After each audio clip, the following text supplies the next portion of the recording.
Hello friends, welcome to money content Telugu channel.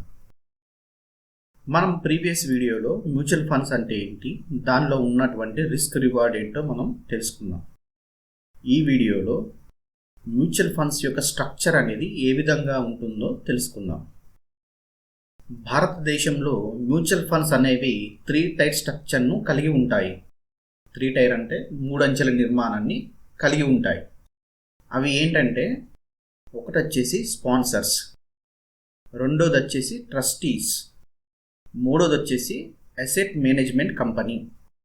నేను ఇక్కడ ఒక చిన్న ఎగ్జాంపుల్ ఇస్తున్నాను, చూడండి. ఈ విధంగా ఉంటుంది. ఈ 3 అంచెలకు కస్టోడియన్, ఆర్టీఎస్ అంటే రిజిస్ట్రార్ మరియు transfer agent, fund accountant, auditors, broker మరియు ఇంటర్మీడియరీ వంటి ఇతర భాగస్వాములు మద్దతును ఇస్తారు. ఈ మ్యూచువల్ ఫండ్ల నిర్మాణాన్ని Securities and Exchange Board of India SEBI ఈ మ్యూచువల్ ఫండ్స్ని మ్యూచువల్ ఫండ్స్ రెగ్యులేషన్స్ యాక్ట్ 1996 ప్రకారం రెగ్యులేట్ చేస్తుంది. కాబట్టి మ్యూచువల్ ఫండ్స్లో పార్టిసిపేట్ చేసేటువంటి సంస్థలు సెబీ నిర్దేశించినటువంటి గైడ్లైన్స్ని తప్పకుండా పాటించాల్సి ఉంటుంది. ఈ 3 టైర్ స్ట్రక్చర్లో మొదటిది వచ్చేసి స్పాన్సర్స్. ఈ స్పాన్సర్స్ అంటే ఫండ్ మేనేజ్మెంట్ ద్వారా మనీని ఎర్న్ చేయడానికి మ్యూచువల్ ఫండ్ని ఏర్పాటు చేయగలిగేటువంటి ఒక వ్యక్తి లేదా సంస్థ కావచ్చు. ఫండ్ ఇన్వెస్ట్మెంట్ను నిర్వహించే అసోసియేట్ కంపెనీ ద్వారా ఫండ్ మేనేజ్మెంట్ చేయవచ్చు. అలాగే స్పాన్సర్ అసోసియేట్ కంపెనీకి ప్రమోటర్ కూడా కావచ్చు. మ్యూచువల్ ఫండ్ను ఏర్పాటు చేయడానికి అనుమతి కోసం ఈ స్పాన్సర్ సెబీని సంప్రదించి మ్యూచువల్ ఫండ్ ఏర్పాటుకు పర్మిషన్ అనేది తీసుకోవాలి. అప్పుడు సెబీ దీనిని అంగీకరించిన తర్వాత స్పాన్సర్ ఇండియన్ ట్రస్ట్ యాక్ట్ 1882 ప్రకారం పబ్లిక్ ట్రస్ట్ను ఏర్పాటు చేయాలి మరియు దానిని కూడా సెబీ వద్ద రిజిస్టర్ చేయాలి. ఈ ట్రస్ట్ అనేది రిజిస్టర్ అయిన తర్వాత స్పాన్సర్ సెబీ మ్యూచువల్ ఫండ్ రెగ్యులేషన్స్కి కట్టుబడి ఉండటానికి మరియు యూనిట్ హోల్డర్ యొక్క ప్రయోజనాలను పరిరక్షించడానికి బాధ్యత వహించేటువంటి బోర్డ్ ఆఫ్ ట్రస్టీస్ను నియమిస్తారు. ఈ ట్రస్టీలను నియమించిన తర్వాత స్పాన్సర్ కంపెనీల చట్టం 1956 ప్రకారం అసెట్ మేనేజ్మెంట్ కంపెనీని కూడా నియమిస్తారు. ఈ స్పాన్సర్ కావడానికి తప్పనిసరిగా కొన్ని అర్హతలు అనేటివి ఉండాలండి. అందులో మొదటిది వచ్చేసి స్పాన్సర్కి ఫైనాన్షియల్ సర్వీసెస్లో కనీసం 5 సంవత్సరాల ఎక్స్పీరియన్స్ ఉండాలి. రెండోది వచ్చేసి టోటల్ నెట్వర్త్ ఆఫ్ ఏఎంసీలో స్పాన్సర్ కనీసం 40% వాటాను కలిగి ఉండాలి. మూడోది వచ్చేసి స్పాన్సర్ గత 5 సంవత్సరాల్లో 3 సంవత్సరాల్లో లాభాన్ని కలిగి ఉండాలి, దీనికి ముందు సంవత్సరంతో సహా. నాలుగోది వచ్చేసి స్పాన్సర్ ఎటువంటి నేరానికి పాల్పడకూడదు. టైర్ 2 వచ్చేసి ట్రస్టీస్ అండి. ఇవి సెకండ్ లేయర్లో ఉంటాయి. ట్రస్ట్ మరియు ట్రస్టీలు ఈ పబ్లిక్ నుంచి కలెక్ట్ చేసినటువంటి మనీ ఉంటుంది చూసారా, దీనికి వీళ్ళను ప్రొటెక్టర్స్ అని కూడా పిలుస్తారు. ఈ ట్రస్టీలు ఇన్వెస్టర్స్ యొక్క నమ్మకాన్ని కాపాడడంలో మరియు ఫండ్ యొక్క గ్రోత్ను పర్యవేక్షించడంలో ఇవి చాలా ముఖ్యమైనటువంటి పాత్రను పోషిస్తాయి. ఈ స్పాన్సర్ ఏం చేస్తాడు, ఇన్వెస్టర్స్ని ప్రొటెక్ట్ చేయడానికి ఈ ట్రస్టీలను నియమిస్తాడు. ట్రస్ట్ డీడ్ ద్వారా ట్రస్ట్ను ఏర్పాటు చేసి కంపెనీల చట్టం 1956 ప్రకారం ట్రస్ట్ను రిజిస్టర్ చేస్తారు.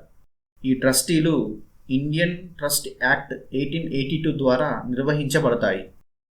ఈ ట్రస్టీలు నేరుగా సెక్యూరిటీలను, మ్యూచువల్ ఫండ్లను నిర్వహించేయండి. ఈ ట్రస్టీలు ఈ అసెట్ మేనేజ్మెంట్ కంపెనీల యొక్క మొత్తం పనితీరును మానిటరింగ్ చేస్తాయి. అదేవిధంగా సెబీ నిబంధనలకు అనుగుణంగా ఉందో లేదో చెక్ చేస్తాయి. ఈ ట్రస్ట్ యొక్క అనుమతి లేకుండా, అంటే పర్మిషన్ లేకుండా ఈ అసెట్ మేనేజర్ కంపెనీ కొత్త మ్యూచువల్ ఫండ్ స్కీమ్స్ని ప్రారంభించడానికి వీలుండదండి.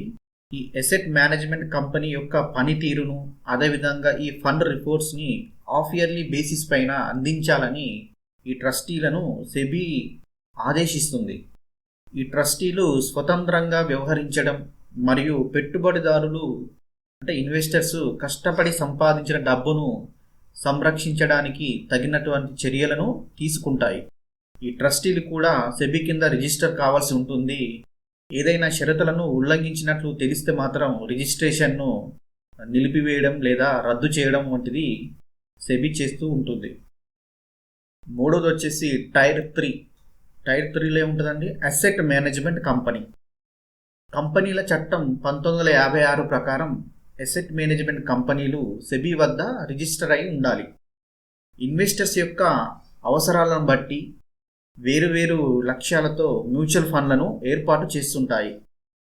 ఈ అసెట్ మేనేజ్మెంట్ కంపెనీ ట్రస్ట్కు ఫండ్ మేనేజర్గా కూడా వ్యవహరిస్తుంది. అంతేకాకుండా ఈ స్కీమ్ని ప్రారంభించడం నుండి నిర్వహించడం వరకు అన్ని సంబంధిత కార్యకలాపాలను ఈ అసెట్ మేనేజ్మెంట్ కంపెనీనే బాధ్యత వహిస్తుంది. ఈ మ్యూచువల్ ఫండ్ పథకాలను స్టార్ట్ చేయడం, ఇన్వెస్టర్స్ యొక్క అప్లికేషన్స్ని తీసుకోవడం మరియు వాటిని ప్రాసెస్ చేయడం, రిఫండ్ ఆర్డర్లను పంపడం, ఈ రికార్డులను నిర్వహించడం, యూనిట్లను కొనడం లేదా రిడీమ్ చేయడం, డివిడెండ్లు, వారెంట్లను జారీ చేయడం ఈ అసెట్ మేనేజ్మెంట్ కంపెనీల బాధ్యత అండి. ఈ వర్క్ను ఈ అసెట్ మేనేజ్మెంట్ కంపెనీలు స్వయంగా చేసుకోవచ్చు లేదా ఆర్టీఎస్ అంటే రిజిస్ట్రార్ మరియు ట్రాన్స్ఫర్ ఏజెంట్లను కూడా నియమించుకోవచ్చు. ఈ విధంగా 3 లేయర్స్లో మ్యూచువల్ ఫండ్ స్ట్రక్చర్ అనేది ఉంటుందండి. ఈ మ్యూచువల్ ఫండ్లో అదర్ పార్టిసిపేట్స్ కూడా ఉంటాయి. అవి ఏంటో మనం ఇప్పుడు చూద్దాం. ఒకటి వచ్చేసి కస్టోడియన్. ఈ కస్టోడియన్ అనేది సెబీలో రిజిస్టర్ అయినటువంటి ఒక సంస్థ. ఇది సెక్యూరిటీలను సురక్షితంగా ఉంచడానికి బాధ్యతని వహిస్తుంది. అదేవిధంగా సెక్యూరిటీల ట్రాన్స్ఫర్ మరియు డెలివరీకి కూడా బాధ్యతని వహిస్తుంది. పెట్టుబడిదారులు అంటే ఇన్వెస్టర్స్ తమ హోల్డింగ్స్ని అప్డేట్ చేయడానికి మరియు వారి ఇన్వెస్ట్మెంట్స్ని ట్రాక్ చేయడానికి కూడా ఇవి సహాయపడతాయి. డివిడెండ్లు, ఇంట్రెస్ట్లు, బోనస్ ఇష్యూస్, ఇతర కార్పొరేట్ ప్రయోజనాల కోసం ఈ కస్టోడియన్లు నిర్వహిస్తుంటాయి. నెక్స్ట్ వచ్చేసి ఆర్టీఎస్, ఈ రిజిస్ట్రార్ అండ్ ట్రాన్స్ఫర్ ఏజెంట్స్. ఇవేం చేస్తాయి? ఈ ఆర్టీఎస్ అనేటివి ఈ ఫండ్ మేనేజర్లు ఈ ఇన్వెస్టర్ల మధ్య ఒక మధ్యవర్తిగా వ్యవహరిస్తుంటాయి. ఫండ్ మేనేజర్లకు ఇన్వెస్టర్స్ యొక్క వివరాలను ఎప్పటికప్పుడు అప్డేట్ చేస్తుంటాయి. ఈ ఆర్టీఏలు సెబీ వద్ద రిజిస్టర్ అయినటువంటి సంస్థలు. ఇవి వివిధ విధులు మరియు బాధ్యతలు నిర్వహిస్తాయి. క్యామ్స్, క్యార్వి మొదలైనవి భారతదేశంలో ఉన్న కామన్ ఆర్టీఏలు. అవి అందించే సర్వీసెస్ ఏంటంటే మ్యూచువల్ ఫండ్ల అప్లికేషన్స్ని ప్రాసెస్ చేయడం, ఇన్వెస్టర్ల వివరాలను రికార్డ్ చేయడం, ఇన్వెస్టర్లకు కేవైసీలో హెల్ప్ చేయడం, ఇన్వెస్టర్స్కి పీరియాడిక్ స్టేట్మెంట్స్ని అందించడం, డివిడెండ్ చెల్లింపులను ప్రాసెస్ చేయడం, ఇన్వెస్టర్స్ యొక్క వివరాలను అప్డేట్ చేయడం, ఇలాంటి సర్వీసెస్ని ఈ ఆర్టీఎస్ అనేవి ఇస్తూ ఉంటాయి. నెక్స్ట్ వచ్చేసి ఫండ్ అకౌంటెంట్. ఈ అసెట్ మేనేజ్మెంట్ కంపెనీ యొక్క వివిధ మ్యూచువల్ ఫండ్ పథకాల యొక్క డైలీ ఎన్ఏవిని లెక్కించడానికి ఈ ఫండ్ అకౌంటెంట్ అనేది బాధ్యత వహిస్తుంది. ఈ అసెట్ మేనేజ్మెంట్ కంపెనీ ఇంటర్నల్గా దీన్ని చేయవచ్చు లేదా థర్డ్ పార్టీని కూడా నియమించుకోవచ్చు. నెక్స్ట్ వచ్చేసి ఆడిటర్. ఈ ట్రాన్సాక్షన్స్కి సంబంధించిన అన్ని రికార్డులను ఈ అసెట్ మేనేజ్మెంట్ కంపెనీ ఉంచుతుందా మరియు లా ప్రకారం దాని అకౌంటింగ్ పనిని చేస్తుందా అని తనిఖీ చేయడానికి ఆడిటర్ అనేవాడు బాధ్యత వహిస్తాడు. అదేవిధంగా అసెట్ మేనేజ్మెంట్ కంపెనీ తన అకౌంట్స్ని నివేదించేటప్పుడు ఎటువంటి మోసపూరిత కార్యకలాపాలను చేపట్టడం లేదని కూడా వారే ధృవీకరించాలి. ఈ కొనుగోళ్లు, అమ్మకాలు సరైన ఎన్ఏవిలో జరిగాయా లేదా తెలుసుకోవడానికి ఈ ఎడిటర్స్ ఏడాదిలో లావాదేవీల నమూనాలను తీసుకోవాలి మరియు వాటిని ఆర్టీఏతో క్రాస్ వెరిఫై చేయాలి. నెక్స్ట్ వచ్చేసి బ్రోకర్స్. ఈ బ్రోకర్లు ఇన్వెస్టర్లు మరియు అసెట్ మేనేజ్మెంట్ కంపెనీల మధ్య సంధానకర్తగా వ్యవహరిస్తూ ఉంటారు. ఇవి సెబీ వద్ద రిజిస్టర్ అయిన సంస్థలు మరియు ట్రేడింగ్ ఖాతాలను నిర్వహించడానికి లైసెన్స్ని కలిగి ఉంటాయి. దీని ద్వారా ఇన్వెస్టర్స్ మార్కెట్లో వాళ్ళ ఇన్వెస్ట్మెంట్స్ని పెట్టుకోవచ్చు. ఈ బ్రోకర్స్ మార్కెట్ని ట్రాక్ చేస్తూ ఉంటారు మరియు మార్కెట్లో ఉన్నటువంటి బెస్ట్ ఫండ్స్ గురించి ఈ ఇన్వెస్టర్స్కి అప్డేట్ చేస్తూ ఉంటారు. నెక్స్ట్ వచ్చేసి ఇంటర్మీడియరీస్ అంటే మధ్యవర్తులు. ఈ మధ్యవర్తులు మ్యూచువల్ ఫండ్లను బై అండ్ సెల్ చేయడానికి ఇన్వెస్టర్స్కి సహాయపడేటువంటి సంస్థలు లేదా వ్యక్తులు. ఏంటంటే బ్యాంక్స్ కావచ్చు, ఇండివిజువల్ ఏజెంట్స్ కావచ్చు, డిస్ట్రిబ్యూషన్ కంపెనీస్ కావచ్చు, పోస్ట్ ఆఫీసెస్ కావచ్చు, లేదా ఏదైనా ఆన్లైన్ ప్లాట్ఫామ్ కూడా ఈ మధ్యవర్తి కావచ్చు. ఇవి ఇన్వెస్టర్స్కి మరియు ఫండ్ హౌస్కి మధ్య ముఖ్యమైన వారధిగా ఉంటాయి. ఎందుకంటే ఇవి ఇన్వెస్టర్స్ నుండి ఫండ్ హౌజులకు ఫండ్ని కలెక్ట్ చేయడంలో సహాయపడతాయి. ఈ మధ్యవర్తులు ఇన్వెస్టర్స్కి ఏ ఫండ్స్లో ఇన్వెస్ట్ పెట్టాలో ట్రాన్సాక్షన్స్ని ఈజీ చేయడంలో హెల్ప్ అవుతాయి. ఈ మ్యూచువల్ ఫండ్స్ ఈ మధ్యవర్తులకు కొంత కమిషన్స్ని చెల్లిస్తుంది. మొత్తం మీద మ్యూచువల్ ఫండ్ మేనేజ్మెంట్లో ఈ పార్టిసిపెంట్స్ అనేటివి కీలక పాత్రను పోషిస్తాయి. ప్రతి పార్టిసిపెంట్స్కి స్వతంత్రమైనటువంటి ఒక పాత్ర మరియు బాధ్యత అనేది ఉంటుంది. అలాగే వాటి పనితీరు ఒకదానితో ఒకటి ముడిపడి ఉంటుంది. మ్యూచువల్ ఫండ్ నిబంధనలు పెట్టుబడిదారుల ప్రయోజనాలకు భంగం కలిగించకుండా శ్రద్ధగా తమ విధులను నిర్వర్తించడానికి ఈ భాగస్వాములందరూ కూడా ప్రయత్నిస్తూ ఉంటాయి. ఒక ఎగ్జాంపుల్ చూద్దాం. అంటే మ్యూచువల్ ఫండ్ యొక్క స్ట్రక్చర్ ఏ విధంగా ఉంటుందని. ఇక్కడ చూడండి, sponsor State Bank of India.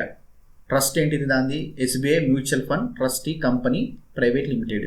దాని ఏఎంసీ ఏంటి? SBI funds management limited. అదేవిధంగా ఇంకో ఎగ్జాంపుల్ చూద్దాం. స్పాన్సర్ ఏంటి ఇక్కడ? Aditya Birla capital limited. Trust ఏంటిది? Aditya Birla Sun Life trustee private limited. AMC Aditya Birla Sun Life AMC limited. ఈ విధంగా ఉంటుంది. ఓకే, మ్యూచువల్ ఫండ్ యొక్క స్ట్రక్చర్ అనేది ఈ విధంగా ఉంటుంది ఫ్రెండ్స్. మా వీడియో కనుక మీకు నచ్చినట్లయితే లైక్ చేయండి, షేర్ చేయండి, సబ్స్క్రైబ్ చేయండి. జై హింద్.